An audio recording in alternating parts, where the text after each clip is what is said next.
малчтай бид нар хайрладаг, хүндэлдэг байх хэрэгтэй. Дээрээс нь ойлгодог байх хэрэгтэй.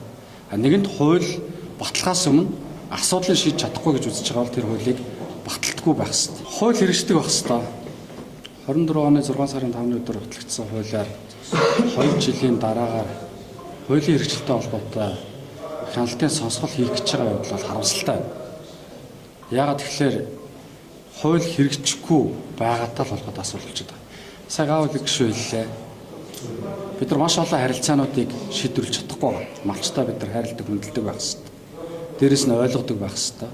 Нэгэнт хууль баталгаас өмнө асуудлыг шийдэж чадахгүй гэж үзэж байгаа бол тэр хуулийг баталтгүй байх хэрэгтэй.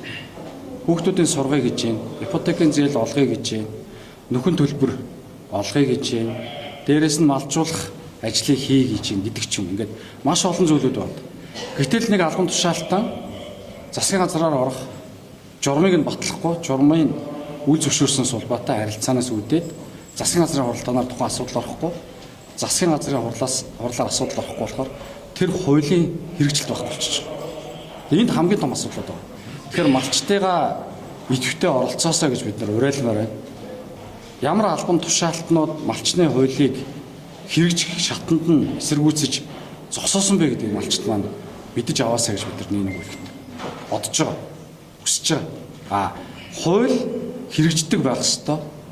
Хэрвээ хэрэгжихээргүй шатанд байгаа бол бид нар тэр хууль юунаас болж байгаа гэдгийг тодорхойлдог байх ёстой.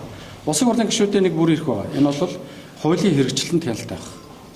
Энэ удаад бол ялангуяа машины тухай хуулийн хяналтын сонсголттой холбогдуулаад зөвхөн энэ хууль биш. Ер нь хуулийн хэрэгжилтэнд улсын хурлын гишүүдээс хяналт авдсан шүү. Холбогдох албан тушаалтнуудад хариуцлага тооцдог шүү.